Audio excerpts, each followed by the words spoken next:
Here with us from both sides of the aisle, Republican strategist Alex Zdan and Democratic strategist Mike Nellis. Good morning to both of you, gentlemen. Alex, let's begin with Kash Patel. Patel has been critical of the FBI. He's promised change. What do you think he will bring to the FBI? And more importantly, how would he accomplish what he wants to do? Well, I think there's one thing that both sides hopefully can agree on. There is such a thing as the deep state. It does exist. You may disagree on its size and its power, but there are heavily embedded career government bureaucrats spread throughout the federal government. And the question is, are they a force for good? Or are they a force for corruption? And Kash Patel obviously seems to think the latter. And with President Trump's approval, he may decide to go in there and take a look at some of the long problems with corruption that the FBI has had dating back to J. Edgar Hoover. Obviously, he has to go through that confirmation fight. It may be a fight, but that's why confirmation hearings are so important. Senators will get to hear directly from Mr. Patel under oath about his plans for the Bureau and his ability to fight back against these embedded bureaucrats that sometimes don't serve the president or the American people well. We've been hearing the term deep state a lot more since Trump won. Mike, how do you see Patel's confirmation process playing out in the Senate? And of course, just a reminder of viewers, this is a position where the current director's term for Christopher Wray. It's not up. It wasn't up till 2027. And by the way, Trump actually appointed him in his first term. So Mike, your thoughts? Yeah, I think this is another attempt by Donald Trump to appoint a loyalist to a critical government position. And we've seen this time and time again, right? This to me is no different than him trying to put Matt Gaetz in as attorney general, no different than trying to put Pete Hegseth into as defense secretary. Like, this is someone who is not necessarily qualified. It's going to be very contentious in the Senate. I mean, Kash Patel right now is selling pro-Trump merchandise on his website. This is not somebody who's going to come in and be a nonpartisan arbitrator of American justice and keeping us safe. This is somebody who's going to come in with a political agenda and is going to try to enact it.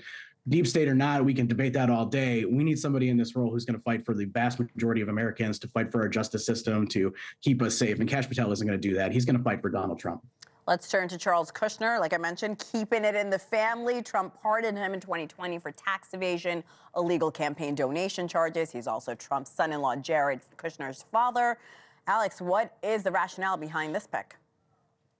Well, like you said, it's keeping it in the family. It's obviously longtime support between the Kushner family and between the Trump family. I challenge the Democrats, including the one here on this panel, to believe in rehabilitation. Charles Kushner did commit crimes. He did admit to committing crimes. He served his time.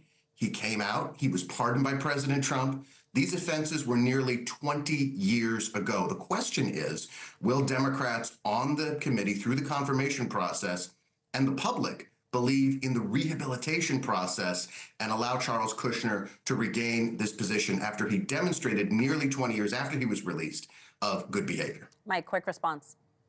I'm all for rehabilitation. I'm not sure being the ambassador to France is the place to do that, to go prove yourself after you're pardoned by your son's father-in-law. Like, this is just another example of, a very incestuous choice by Donald Trump to pick someone within his family, someone who's got a past that is less than perfect. I think this is a mistake and just another example of Trump, putting his friends and his family in positions of power. All right, let's go to another major topic this weekend. We're talking tariffs. President-elect Trump's threat of tariffs on Mexico, on Canada.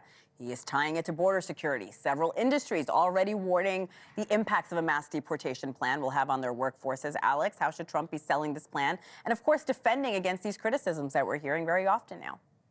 Well, look, if you look at why the American people reelected Donald Trump to serve a second term, border security is near the top of that list. And President Trump needs to use every tool in the toolkit to secure our borders, both from human trafficking, migrants, and from the horrific effects of fentanyl.